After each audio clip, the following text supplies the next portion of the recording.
पार्थाय प्रतिबोधितां भगवता नारायणेन स्वयं व्यासेन ग्रथितां पुराणमुनिना मध्ये महाभारतम् अद्वैतामृतवर्षिणीं भगवतीम् अष्टादशाध्यायिनीम् अम्ब त्वामनुसन्दधामि भगवद्गीते भवद्वेषिणीम् यं ब्रह्मा वरुणेन्द्ररुद्रमरुतः स्तुन्वन्ति दिव्यैस्तवैः वेदैः साङ्गपदक्रमोपनिषदैः गायन्ति यं सामगाः ध्यानावस्थिततद्गतेन मनसा पश्यन्ति यं योगिनः यस्यान्तन्न विदुःसुरासुरगणाः देवाय तस्मै नमः. We saw yesterday how both the armies are arrayed in the battlefield, that Arjuna requested his charioteer, who is Lord Krishna, to place his chariot between the two armies. And there is an interesting story as to how Lord Krishna came to be the charioteer of Arjuna. It is said that before this battle of Mahabharata, Kurukshetra began, each of the sides approached their friends in order to solicit help. On this side the Pandavas, on the other side the Kauravas, both of them approached many kings. Since Duryodhana was in power, even though he was an evil-minded person, still since he was in power, he had a lot of influence, and therefore many people joined him. And relatively fewer people joined the Pandavas, even though they were virtuous people. Then, as a part of this search, or part of this pursuit rather, of the campaign of bringing people to their side, both Duryodhana, who is the head of the Kauravas, and Arjuna of the Pandavas, they decided to approach Lord Krishna. Lord Krishna was the king of a city called Dwarika. And he was known to be one of the most powerful kings also, a great statesman, wise man, and many people knew him as God also. So they decided to approach him, and as it happens that Lord Krishna was related to these people also. And essentially both Pandavas and Kauravas were his cousins. And therefore, as far as the relation was concerned, both were almost equal to him. And so both of them independently decided to approach Lord Krishna. And it just turned out that both of them reached there on the same day, at the same time. Except that Duryodhana, he reached a little earlier than Arjuna. Since both were very close to the family, at that time, Lord Krishna was taking rest in the afternoon, it seems. But since both were cousins and very close, therefore they were allowed to go to where Lord Krishna, in the room where Lord Krishna was sleeping. Now Duryodhana is king, he is very proud and arrogant, and therefore he took place, he made himself seated on a chair which was in the side of the head of Lord Krishna. Imagine Lord Krishna sleeping on the bed, and there is a beautiful chair there, a couch, and Duryodhana sat down there. Arjuna, on the other hand, is a great devotee. He did not sit down. He stood there at the feet, near the feet of the Lord, because the other person was at the head of the Lord. So thus they waited for some time. And then Lord Krishna woke up. He opened his eyes. And when you open the eyes, where does your sight first go? Towards your feet. And therefore, he happened to see Arjuna first. And he greeted him. Hey Arjuna, you are here. Welcome, whatever it is, And then he happened to notice, hey, Duryodhana also is there. He greeted him also. Then asked them, what brings you here? Why have you come here? So each one of them said, Lord, the war is definitely going to begin. Between those two only the war is going to begin, understand? Both of them were actually cousins, but still enemies. says war is soon going to start and we are requesting our friends to join us, and therefore each one of us has come to request you to join their side. Now Lord Krishna cannot be partial because both are cousins, both are equal to him. At least diplomatically, definitely he has to show equality to both of them, and in spirit also. And therefore he said, okay, since both of you are the same to me, and since I cannot favor one, I cannot be partial to one as compared to the other, therefore I will give you a deal. He says, I am going to divide myself in two. On one side will be I, single-handed. On the other side will be my well-equipped army. He had a very powerful army. So on the other side is my very powerful and well-equipped army. So you have to choose between the two.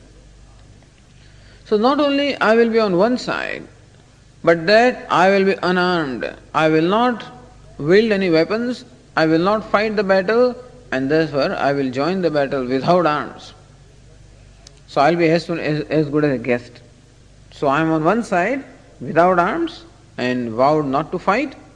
On the other side is my fully equipped army. And therefore you choose. However, now Duryodhana said that, Lord, I came first and therefore I should have the first choice. Who should get the first choice? That is also important. And Lord Krishna says, okay, you came first, all right. But then I first happened to see Arjuna and therefore he should get first choice. So by virtue of the fact that you came first, therefore you should get first choice. By virtue of the fact that I saw Arjuna first, therefore he should get first choice. So both of you are equal as far as choice also is concerned. However, of the two, Arjuna is younger than you. And therefore, there is always rule that the younger person should get the first opportunity of choice. And therefore, I will ask Arjuna to first make a choice. And Duryodhana was very inside, very excited and angry also. But then Arjuna, to the great surprise of Duryodhana, Arjuna said, Lord, I want you on my side. Hey, Duryodhana jumped with joy. Excellent, because he wanted the army. Who wants this Lord Krishna? Who wants him who will not even wield the weapon and will not fight the battle? What are you going to do with him as far as the battlefield is concerned? He would have very much liked to have the army of the Lord, and to his great pleasant surprise, Arjuna made a very stupid choice and he asked Lord Krishna to be on his side. Duryodhana went away very happily. And then Lord Krishna asked Arjuna, so why did you make such a choice? I gave you the first choice. Why didn't you choose my well-equipped army? He says, Lord, I know that wherever you are, there is going to be victory. And therefore, I want you. And I make a request to you, that you please be my charioteer. Because Lord Krishna also was an excellent charioteer. And the chariot is like a modern tank, like an armored vehicle kind of a thing, you see. And so the charioteer is extremely important in the battlefield. He must maneuver the chariot in such a manner that very often, by proper maneuvering of the chariot, you can save the warrior who is riding the chariot. So Lord Krishna was a very good charioteer. So Arjuna requested him, you please be my charioteer. Lord says, okay, that's an excellent rule. He will not fight the battle. He will not wield a weapon also. At the same time, Arjuna put him to an excellent use also. And charioteer is right in front of you. Arjuna must have thought that, well, the Lord is right in front of me. Suppose all the weapons are fired at him. All those missiles and weapons must necessarily first pass through the charioteer, and then alone they can strike the one who is standing in the chariot. And he knew that as long as Lord is in front of me, protecting me, nothing can happen to me. And this shows his great devotion to the Lord. And the beauty here is that in fact Lord Krishna is a king. He is Lord of as we said, Dwarika. And Arjuna, and in fact he is the Lord of the whole universe. And he agreed to become a servant, a charioteer of such a person as Arjuna. Because Arjuna is a devotee. And therefore the teachers of devotion, bhakti, will say that look, what is the glory and the strength of the devotion? that even the Lord also will dance to the tune of the devotee. Devotees can make the Lord do whatever they want him to do. And this is an illustration where Arjuna could have Lord Krishna function as his charioteer. So this is how we find that in the battlefield, Lord Krishna is the charioteer of Arjuna. Arjuna requested, in fact asked him, commanded him to place the chariot between the two armies, and Lord Krishna also followed the command, meaning he lived up to his role as a charioteer and brought the chariot between the two armies and placed him right where the great warriors were arrayed in the opposite army. Eva mukto Rishikesha Gudakeşen Bharata Senayor Madhye Sthapayitva Rasottamam Bhishma Drona Pramkatah Sarvesham cha Mahikshitam Uvacha Partha Pashetan Samavetan Kurunati. So where Bhishma, Drona and all these great warriors were there on the side of Kauravas, the chariot was placed in such a manner that Arjuna could see all them and the other warriors also. And thus, having placed the chariot in this strategic position where Arjuna could view or survey the warriors of both the sides, Uvacha Partha Pashetan Samavetan Kurunati. Then Lord Krishna just said one sentence to Arjuna. Hey Partha, hey Arjuna, Pashetan Samavetan Kurunati. All these Kurus, Kurus means the descendants of this Kuru, means all the Kauravas. So all these Kauravas, they are all assembled here. May you properly see them. Now, then Arjuna, what did Arjuna see?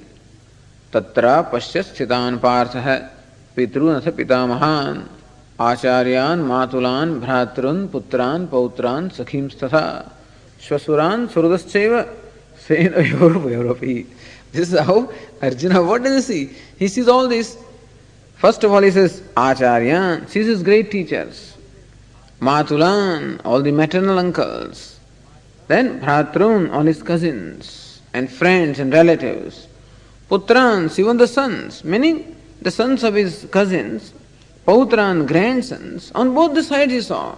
His own sons, his own grandsons, his maternal uncles, paternal uncles, cousins, friends, in-laws, all of them were arrayed in both these armies. So there were so many friends. Shvasuran, Surudascheva, so many well-wishers.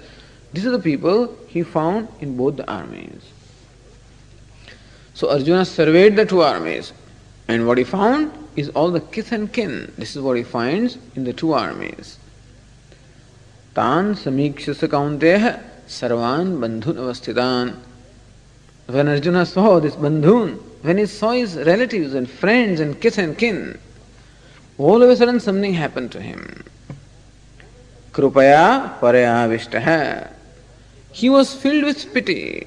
When he saw these people, all of a sudden he was filled with pity, meaning pity filled his heart.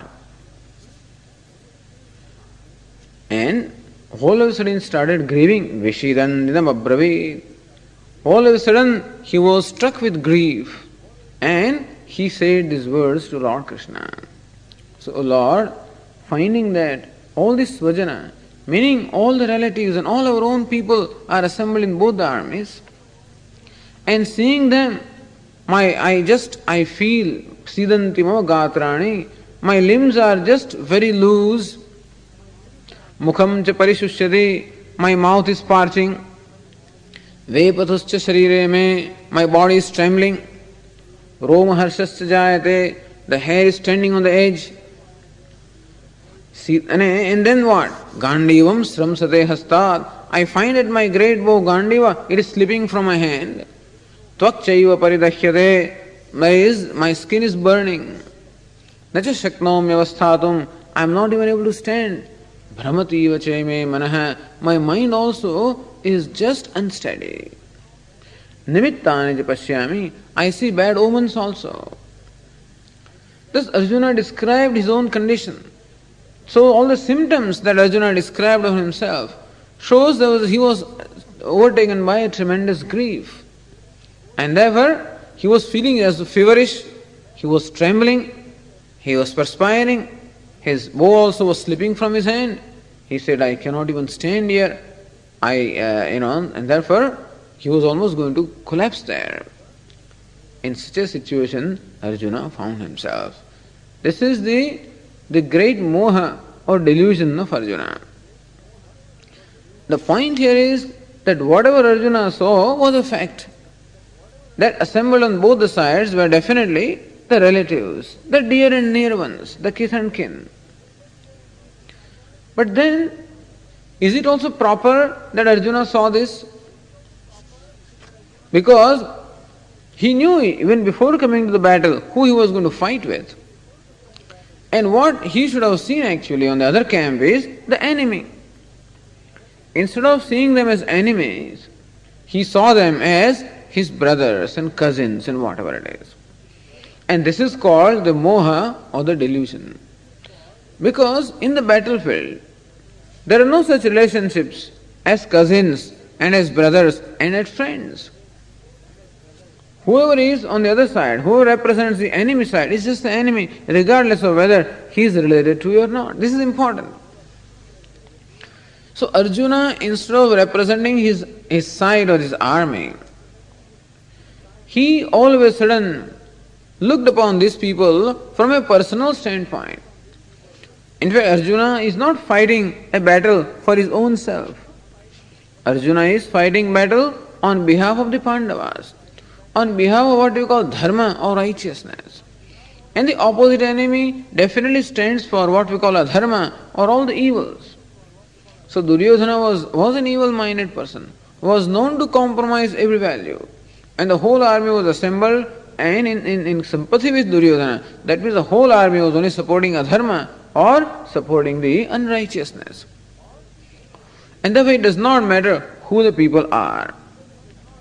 Thus Arjuna, instead of identifying with the cause, instead of identifying with the dharma, identified with his own individual self. And therefore it is ego, the individual self that Arjuna is talking here. If he was talking as a representative of the Pandavas, as the one who has come here for the cause of protection of dharma or the righteousness, then definitely he would not have this kind of this perception of the enemies. The perception that he has is a wrong perception. Thus he was therefore filled with pity. And what does this perception show? The perception shows aham and mama. The sense of individuality. He was looking upon himself as Arjuna. And he was looking upon all these people as his relatives. So aham and mama. Aham esham mama ete. I am theirs and they are mine. This is how Arjuna looked. And therefore Arjuna's standpoint here is born of what? Is born of what we call this attachment. Born of the sense of individuality and the attachment that arises from that. This is what made Arjuna grieving. That poor fellow was grieving, we should sympathize with him, of course. And actually what he said, that these are all my friends and cousins, that also is right. But this is not the place for that kind of a standpoint. This is a place where you are here at the point of fighting the battle, and all those who are in the enemy camp, the opposite camp, are only to be looked upon as enemies. Imagine, see in India, here also it must be happening, in India in colleges and schools, very often they have the cricket teams. And sometimes in the colleges they have this games or match, what they call professors 11 and the students 11. Meaning all the professors, they form one team and the students form another team. And then they play the game. Now suppose one of the students is bowling and on the other side is a fellow who is batting. He happens to be his mathematics professor. And suppose he likes this professor very much and he is bowling. Now what? He says, hey, this is my professor who is batting. No, I cannot bowl him out, and therefore let me give him an easy ball so that he can make good stroke. Would it be proper that this fellow who is representing his team and who is at the moment assigned the task of bowling, compared equal to pitching here, and the one who is batting happens to be his professor, just because he is professor and because he likes it and has respect for him, they should give him an easy ball so that the fellow can hit. Would it be proper? Not at all. He happens to be a bowler and the other one happens to be a batsman. His job is only to pitch a ball which will strike him out. But suppose, so the idea is that the relationship of the student and the professor, etc., where do these relations apply? They are in the classroom. But where you are in the field of, playing a game, at that time there are no such relationships as professor and student. The teacher-student relationship is not there. Here, the relationship is only players. The two teams are there. So, whereas from one standpoint, yes, one fellow is a teacher, one fellow is a student. Where? In a particular setup, in a classroom, but not in the cricket field. And similarly also, all these people are his relatives, all right, his elders also. But where? In the palace, not in the battlefield. So this is superimposition of superimposing one thing upon the other. He is at the moment superimposing a palace situation or situation of the family upon the battlefield. And that is how he completely misjudges the whole situation or superimposes his relationship where it doesn't really belong, and then his evaluation that arises from this is going to be a totally false, a wrong evaluation. Thus, Arjuna completely wrongly evaluates the situation here, and then his reactions are all expressed. Now he is one of the first, what you call, conscientious objector. All of a sudden now he thinks that this battle is all wrong. You should not fight this battle.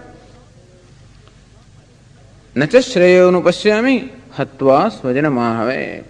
Oh Lord, killing all these relatives here, I do not see. He knew very well that by the time this battle is over, essentially nobody is going to be saved. Because both the sides were very equally powerful. And the battle will not be won unless one side is completely wiped out. So he knew that all the people who are assembled here are essentially going to be killed before the end is decided. And he says, Nacha shreyo nupashyami hatva svajana mahave. Killing all these relatives here in this battlefield, I do not see any shreya. I don't see any good coming out of this. Hatva svajana mahave. Killing all the relatives, I do not see any good. So he thinks that he is going to kill relatives. In fact, here he is not to kill the relatives. Here he is to fight against the enemy and to fight against those forces which represent the evil. But how does he look upon them? He looks upon them as friends, relatives, and he says, I do not see any good coming out of this battle wherein all these relatives will be killed. Then somebody would ask him the question, but you have come here to win this battle. So if you fight the battle, you will win. If you will win, you will get the kingdom. If you get the kingdom, you will get all the comforts. Arjuna says, Nakangshe vijayam Krishna nacharajyam sukhani cha. O Lord, now he tells his chariot, Lord Krishna, Nakangshe vijayam Krishna, I don't want victory. Nacharajyam, I don't want kingdom. Na sukhani cha, nor do I want any comforts or pleasures. Kinno rajyena govinda kim bhogehi jivitena va. What is there in kingdom? What is there in pleasures? What is there even in the life? So this is how Arjuna poses these questions before Arjuna. What is there in kingdom? What is there in pleasures? What is there even in life? He says, what for do I want kingdom or victory? For all these people who are arrayed here already. So the people for whom, after all, a father would work for his children, or a head of the family would work for his family. Similarly, Arjuna also, being the head of the Kauravas as far as the battle is concerned, would wish to gain the victory, all right. For what? For those who are his relatives and friends. He says, but they are already here, and they are all going to be killed anyway. And therefore, this victory and kingdom, for whom do I want? I'm not interested in it for myself, nor I see any purpose of getting it for anyone else, because although none of them is going to survive. And therefore, O Lord, I do not wish to kill these people, even if I am killed by them. Etan hantumichami ghanatopi madhusudana. Hey Madhusudana, I don't want to kill them, even if they kill me. Api trailoke rajyasya heteho kinnu mahikrute. If you give me the kingdom of all the three worlds, even for that I would not wish to kill these people, then where is the question of killing them merely for the kingdom of this earth? And therefore, I do not see any purpose in killing. I don't see any meaning at all in this battle. Nihatya dhartarashtrandha ka pritisya janardana. Suppose we kill all the sons of Dhritarashtra, Kauravas, or the cousins, what good? What good is it going to bring to us? Ka pritisya janardana. We are not going to like that. Papameva shreyadasman hatvaitanatatainaha. Even if these people are sinners, but still if you kill them, definitely we are going to incur the sin of killing these people. So he says all the anartha. First of all, Arjuna says, I do not see any purpose in fighting this battle. Because I do not find any interest at all in the results or the outcome of this battle. Even if we win the battle, and perhaps he doesn't have much doubt about that, and even if we win and get the kingdom, but I have no attraction at all for that. Not only that, but fighting the battle, we will ultimately be sinners because we are killing all our relatives and friends. And therefore, I do not see any purpose in fighting this battle. Thus, at this point in time, Arjuna fails to see the purpose of fighting the battle. Not only fails to see the purpose, but finds only all the evil results resulting from this. So when would you perform an action? You will be motivated to perform an action when you are interested in the outcome of the action. When you are interested in the result of an action, then alone a person will be motivated to perform an action. Arjuna says he is not interested in the result, he is not interested in the victory or kingdom or anything that this victory will bring. Not only is not interested in the result, but he finds that all kinds of anartha or all the calamity alone will result as a result of this battle, because it will result into the death and destruction of all these people who are our relatives and friends. He says, but they are ready to fight. Don't you think you are the only smart person or what? They are also here, they are equally intelligent, and still they are all standing and ready to fight with you. Then why do you hesitate? He says, well, those people perhaps don't understand. They are all motivated by greed, and therefore out of greed they forget what is right and wrong, or what is good and bad. They don't realize that when this battle is over, that the whole clan of the Kaurava, all of that will be destroyed. And that will be killing our friends and relatives, and they do not realize the sin that is involved, because they are blinded by greed. But Arjuna says, I am not blinded by greed, and therefore I can very well see what the consequences will be. What will the consequences? The whole clan or the family will be destroyed. Suppose the family is destroyed, so what? When all the young people and all the men are destroyed, all that is left in the family is women and children, nobody to protect them. And when there is nobody to protect them, and there is nobody to follow also, protect the dharma or the righteousness, the order, then definitely disorder will prevail in the society, adharma will prevail in the society, and the children will not get the right kind of education. They will not have the training of the dharma or the rites that should be performed. As a result, in course of time, adharma alone will prevail in the society.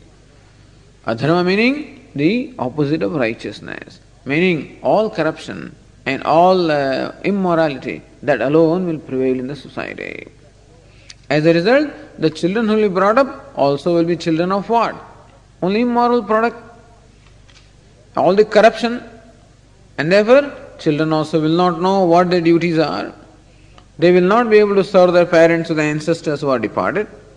And certain rites which the children must perform for the departed souls, all of them, none of them will perform. And so the fellows who are departed also will fall from their position, and the people who are here on account of the corruption and the immorality, they will also be living in as good as a hell. And therefore, I find all the misery alone will be the result of this battle. So Arjuna actually presents a very powerful case. Number one, I find no good coming out of this. Not only that, I find that only calamities, miseries and suffering, that alone will be the result of this battle. And therefore, and then he says, Ahobata mahat papam kartum vyavasitavayam. What a pity it is that I was ready to fight with these people and kill them. Yad rajya sukhalobhena hantum svajana mudyataha. Merely for the purpose of rajya, meaning kingdom, and the happiness and the pleasures, that I came here to fight these people and to kill them.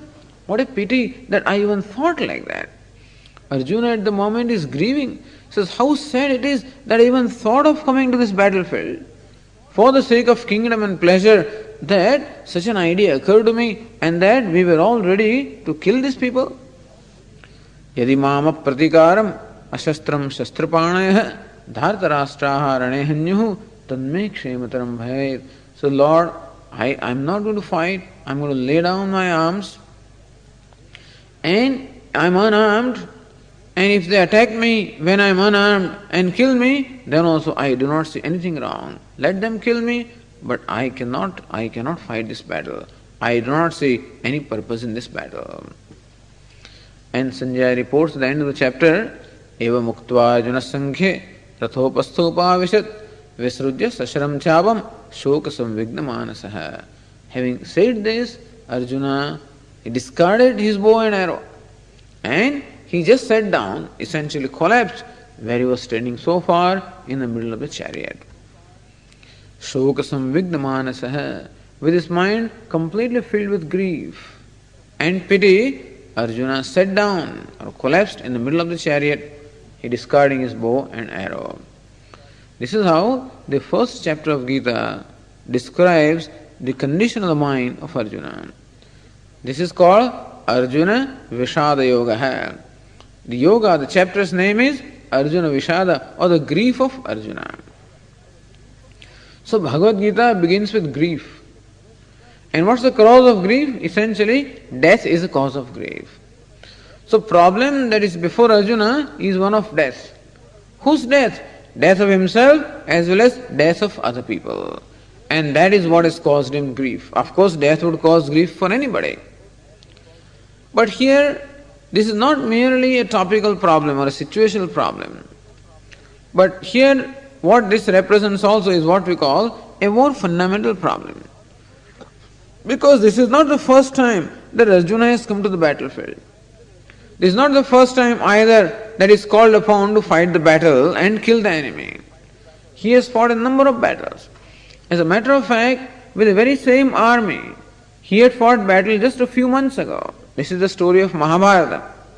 When all the Pandavas were living in incognito, meaning without revealing their identity, at that time this Duryodhana of the Kauravas created a situation where he took the whole army. In order to expose them, he took the whole army and all the cows were taken away by this Duryodhana, and Arjuna single-handedly fought with this army. So right now, army of Duryodhana who is arrayed before him, Arjuna fought with the whole army single-handed just 3 months ago and sent the whole army back. At that time, none of these thoughts occurred to him. The idea is that Arjuna is not fighting a battle for the first time in his life. He has fought a number of battles and won them. And he must have been instrumental in killing many enemies also. But so far, he was never bothered about it. His heart was never filled with pity or anything. And therefore, death is not something new to him. And his own death also does not matter because he belongs to the warrior class called Kshatriyas and who are always ready to die in the battlefield. It is said that if a warrior, Kshatriya, dies in the battlefield, he straight goes to heaven. Whereas a Brahmin who has to keep on doing his yajna yagadi for the whole of his life may perhaps go to heaven, so may not go.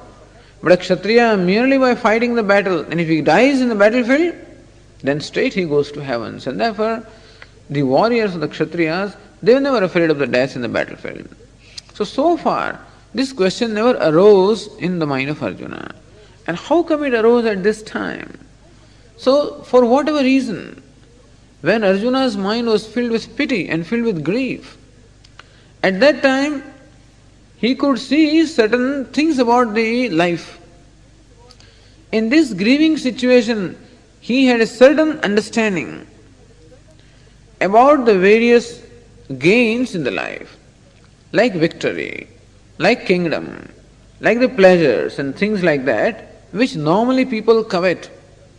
Artha and Kama. Artha meaning the wealth and the comfort and the power. And Kama means all the pleasure, which normally enchant people, and which so far enchanted Arjuna also. But when his heart was filled with pity or grief, at that time he could see in his mind the limitations of all these achievements. He could see, Kinno Rajyena Govinda Kim Bhogehi Jivitena Va. What is there in the kingdom?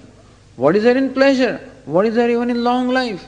He could see all of that, all of this is limited. That even if he could get all these things, then also his grief or pity was not going to end. Meaning the suffering, the deep suffering that he was feeling at this time, whatever be the cause of suffering, but that suffering made him understand that all these achievements in life were going to be inadequate to eliminate that sense of suffering or the sense of lack or inadequacy that he was feeling. Thus, the first chapter, when it also shows the grief of Arjuna, it also shows what we call vairagya or dispassion. So these days we are studying in the morning. What are the basic qualifications of a seeker? Viveka, vairagya, samadhi shatka sampatti and mumukshutvam. Viveka meaning discrimination between the permanent and the impermanent. And Arjuna could see that all these gains are impermanent. Whether it is victory or kingdom or all the pleasures or the life, all of this is impermanent. And therefore he said, I am not interested in them because I know that they cannot fulfill this craving or this inadequacy that I am feeling. And therefore vairagya, dispassion, that I do not want them. So first chapter also shows this viveka and vairagya, the discrimination and the dispassion on the part of Arjuna. Plus also shows how his heart is filled tremendously with grief and pity. And this is how the first chapter is concluded.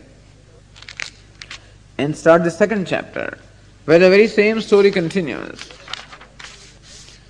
Where in the first verse, Sanjaya the reporter describes, Tam tatha kripayavishtam ashrupurna kulekshanam vishidantamidam vakyam uvacha madhusudanaha.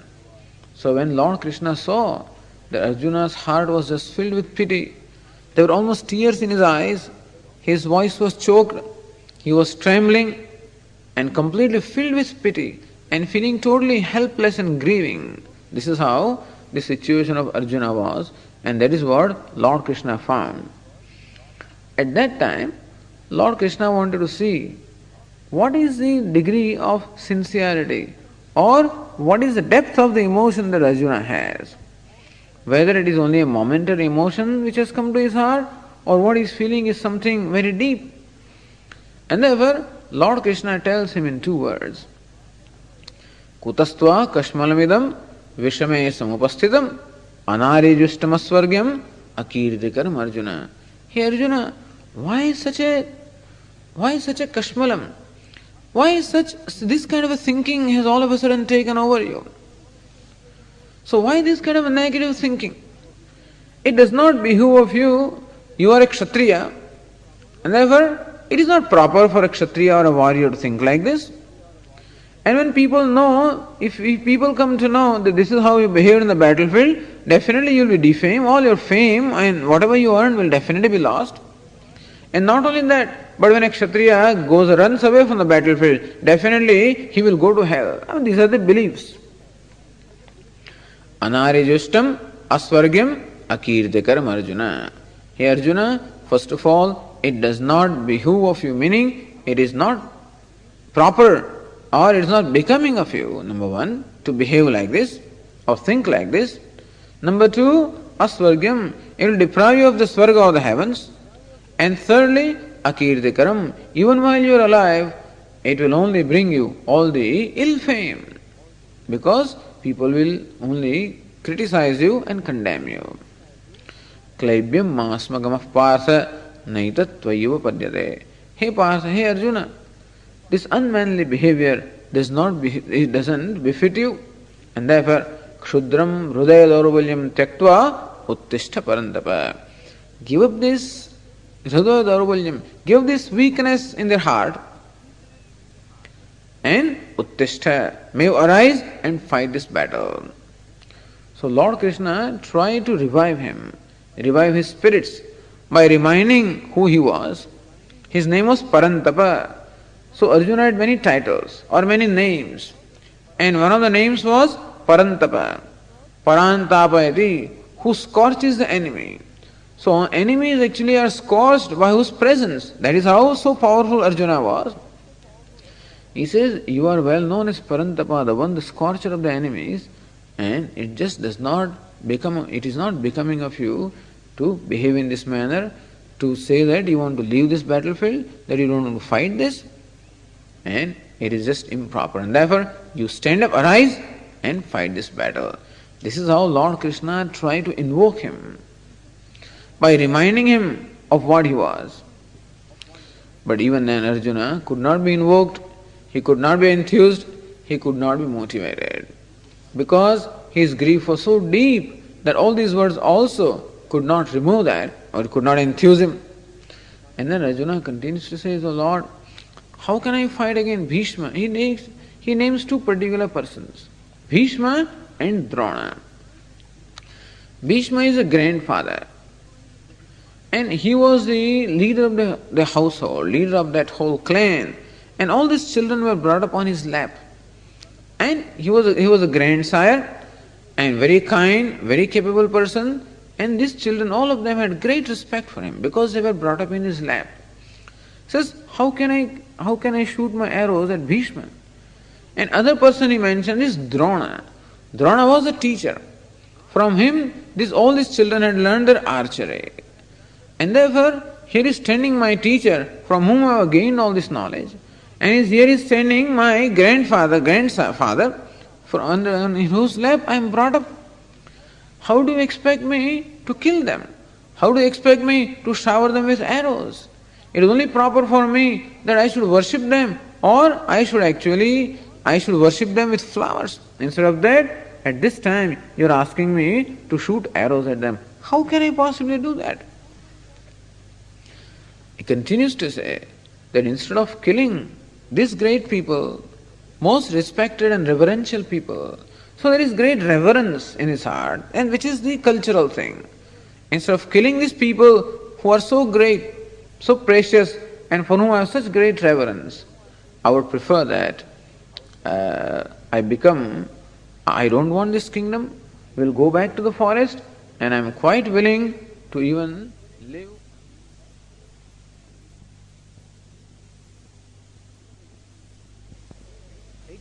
Hello, okay. Here Arjuna mentions the word Bhaikshyam. This morning we were talking about Bhiksha, yesterday. How in India, when a person becomes a sannyasi, then it is said he has a right to go to the society and beg the food, which is called Bhiksha. But only the sadhus or the mendicants are allowed to do that. Householders or other people are not allowed to go and beg for Bhiksha. Only renunciates are allowed to go for Bhiksha. Arjuna here says, instead of killing these people, and instead of enjoying all those blood-stained pleasures, I would rather prefer to leave the battlefield, renounce all this kingdom, become a renunciate, and live on the arms. I'll be much happier that way, rather than living in the palace and enjoying, supposedly experiencing all these pleasures which only are stained by the blood of these people, because that will only remind me of this. And therefore, I think that it's better for me to become a renunciate and live on the Bhiksha. This is how Arjuna has presented his case as to how he does not see any purpose in fighting this battle, how he sees all the suffering and the calamities alone will result from this battle, and how therefore he will not fight this battle. He cannot fight this battle. At one point he also says na chaitad vidmah kataranno gariyaho yadva jayena yadiva no jayehu. I do not even know whether we will win or they will win. Whether it is better that we win this battle or it is better that they win the battle. Even there also I do not know. And he says, killing all these people, I do not want to continue to live. I am living for these people. You are asking me to kill the very people for whom I am living. And therefore, I don't want to continue life after killing these people. And therefore, I do not think that I should fight this battle.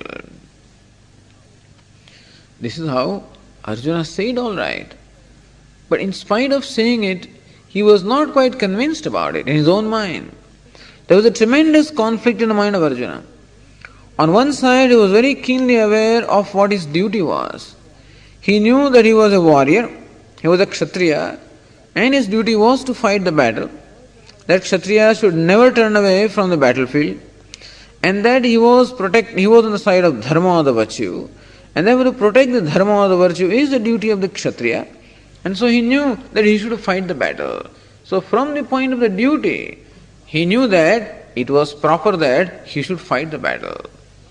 However, from the standpoint of what we call the consequences, or from the standpoint of the actual reality of what the battle meant, it meant the destruction and the death and the suffering of so many people, and therefore he thought that that would be himsa or destruction, violence.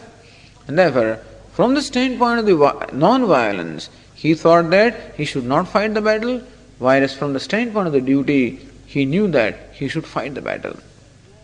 That's the conflict. Should war be called himsa or not? The question here is the task that Arjuna was going to perform, namely fighting this battle. What should it be classified?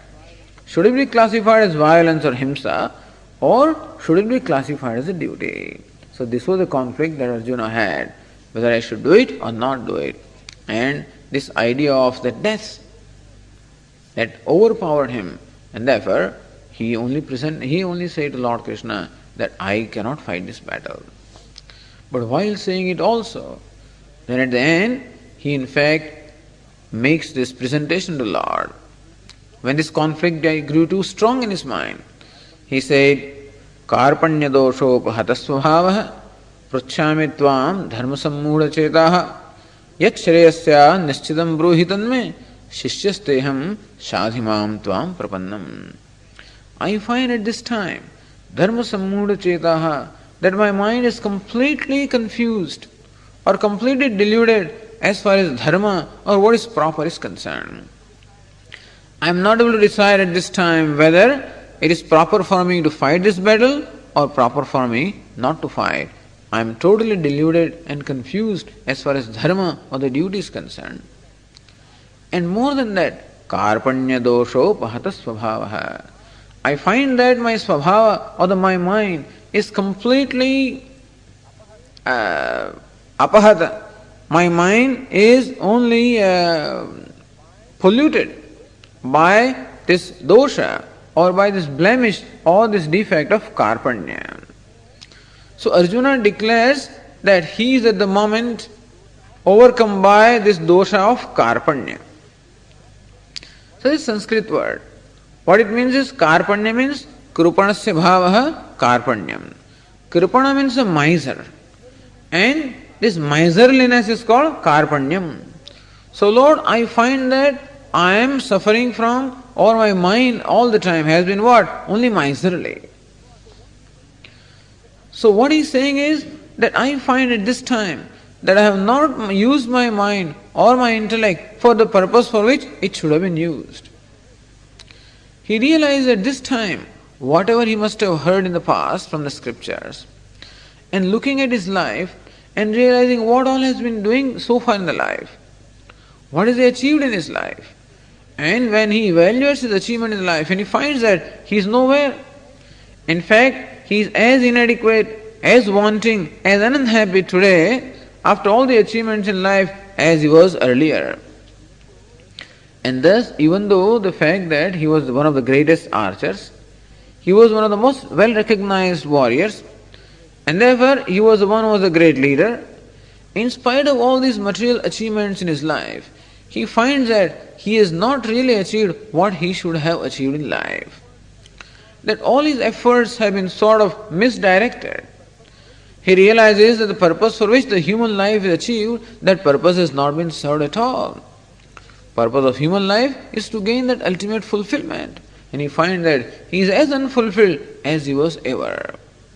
Thus, in spite of all the worldly achievements of dharma, artha and kama, his sense of that intense lack or that intense sense of inadequacy, that has not gone at all. Meaning that I have not used the opportunity in my life properly. All my capabilities and all my intellect and all my intelligence has been used in planning and achieving all the material ends. But I have not done what I should have been doing in my life.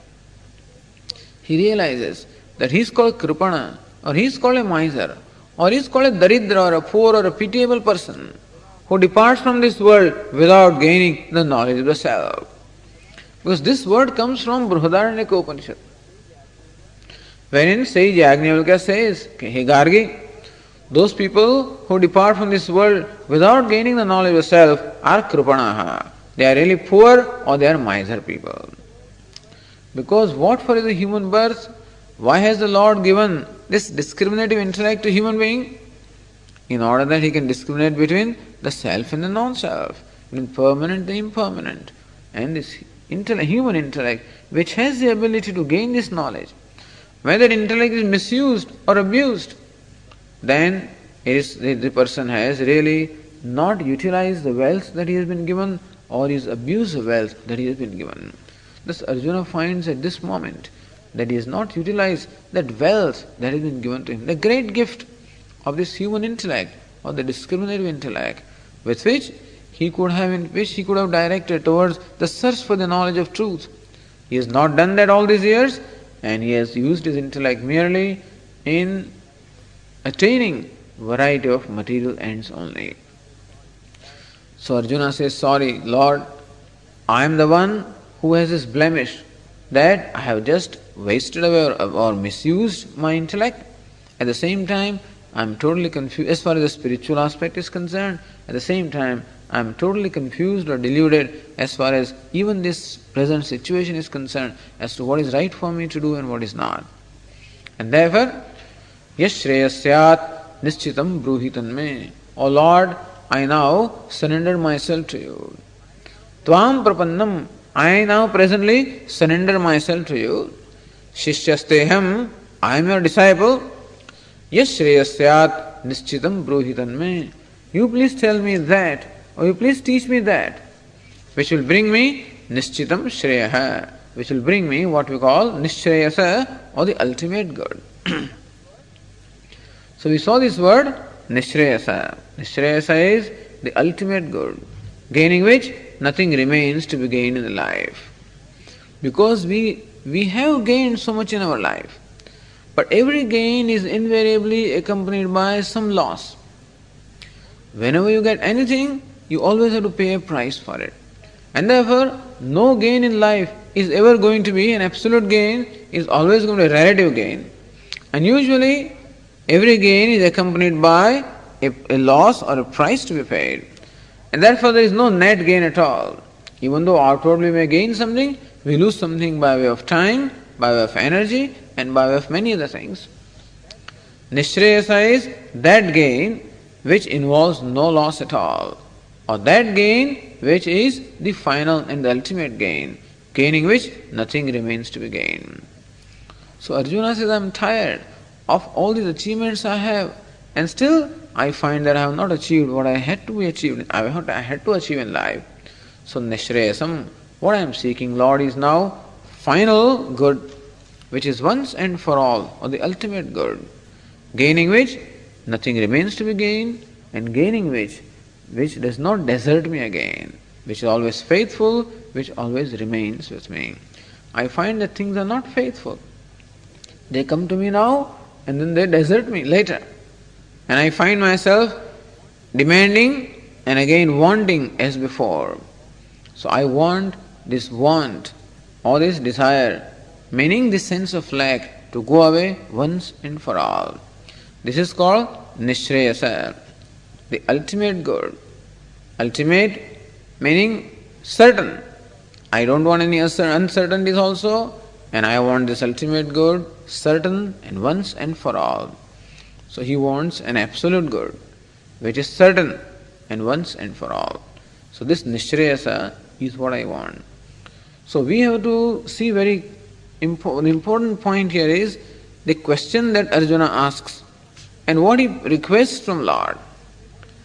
Arjuna is not asking, please tell me how to fight this battle. He does not ask me, please give me the secret of winning this battle. He is not asking any material problem. He is not asking any mundane problem either. He is not asking solution of any mundane problem. He is asking the solution for the problem of life. He realizes that gaining this victory or the kingdom and all the name and fame and power also are going to leave him as inadequate as before, that they do not have the ability to make him fulfilled, and at the same time he doesn't know what will fulfill him. That's why he's completely frustrated also, because when he looks back at his life and realizes that what all has he achieved and what all effort he has made have not really paid the dividend. They have not given him the fulfillment that he was seeking, and that is a very frustrating feeling also. That's why also he is grieving. And therefore, he is asking a question of that which will bring him the ultimate good in life. Not a relative good or not a temporary good, but the ultimate and permanent good. And that is the reason why Lord Krishna is going to teach him that which can give him Nishreyasa, which is the same as moksha, or which is the same as the limitless. That nothing limited can satisfy me. This Arjuna could see. So Arjuna at this time is not just an ordinary person who is asking for the solution of ordinary or mundane problem of life. That's the reason why Bhagavad Gītā is not directed towards solving just any mundane problem. Although it is true that when the fundamental problem is solved, that the mundane situation will not remain problems also. The problem ultimately is, if you want to divide problems in two, you can call one a fundamental problem, other is what we call a topical or a situational problem. And what's the fundamental problem? That sense of lack or inadequacy. And what are the topical problems?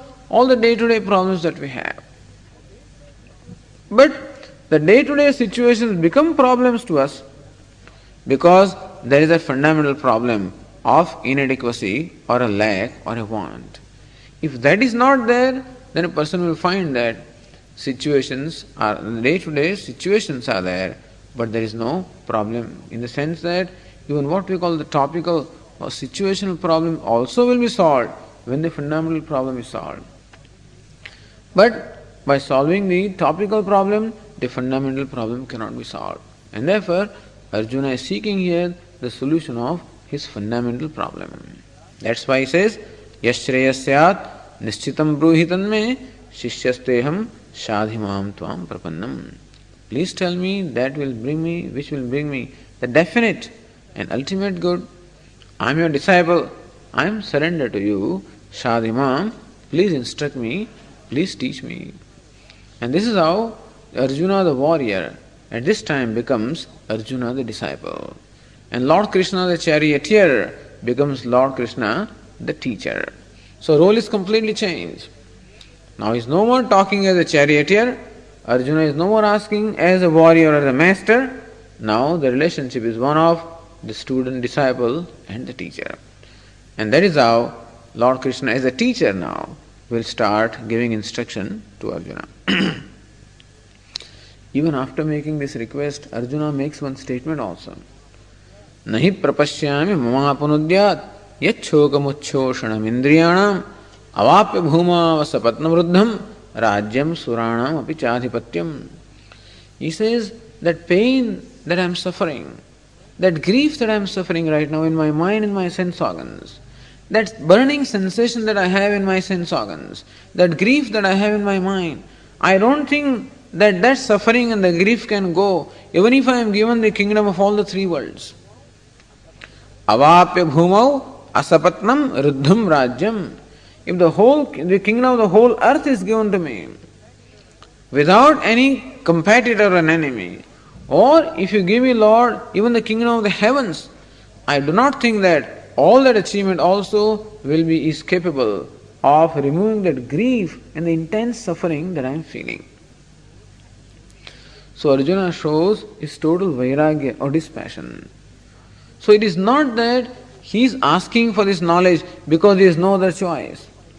He very much has the choice of fighting the battle. And he is quite confident, he had declared earlier also, that he can win this battle single-handed. So he is quite confident also that he can win the battle. He is confident also that he can get the kingdom of the whole earth. But he sees very clearly that all those achievements also will not be able to remove that grief which he is feeling right now. And so that grief can go by something else. What it is, he does not know. But he knows that none of these achievements is capable of removing that intense grief and suffering which he has in his heart. And therefore, he only requests Lord Krishna to teach him something by which he can overcome that grief. So this is how it is shoka, or the grief, which is the problem of Bhagavad Gītā. And it's a symptom of what? Moha, or delusion, which arises from ignorance. As Lord Krishna will diagnose the problem. The symptoms are presented here. Symptoms are, as Shankaracharya will say, grief and delusion, shoka and moha. And what's the fundamental cause? Ajnanam, or ignorance. And that's the reason why Lord Krishna will address that fundamental problem called the ignorance, which alone can provide the ultimate solution to the grief of Arjuna.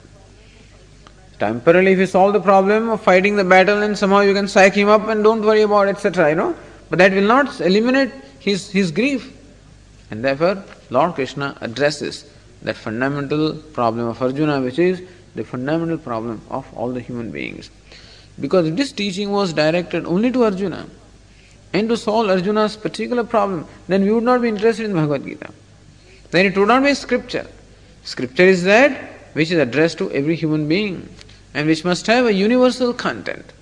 And therefore it addresses the universal problem. And thus Lord Krishna addresses the fundamental and universal problem of Arjuna. Therefore, the teaching is of interest to us. Yes, it is a particular situation, therefore you will find a few verses in Bhagavad Gītā which are directed to a particular situation of Arjuna, which we should know. But the rest of the teaching is meant for Arjuna as a human being. So Arjuna as a warrior, there are a few verses addressing that. And Arjuna as a human being is the rest of the Gītā, as we'll see.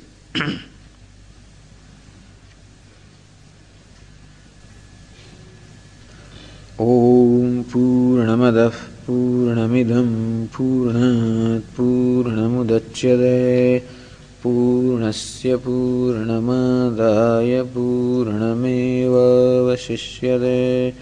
Om Shanti Shanti Shanti. Shankaram Shankaracharyam Keshavam Badarayanam Sutrabhashya Krutau Vande Bhagavantau Punah Punah. Ishvaro Gururatmedi Murti Bheda Vibhagine Vyomavad Vyapta Dehaya Dakshinamurtaye Namaha. Om Shanti Shanti Shanti.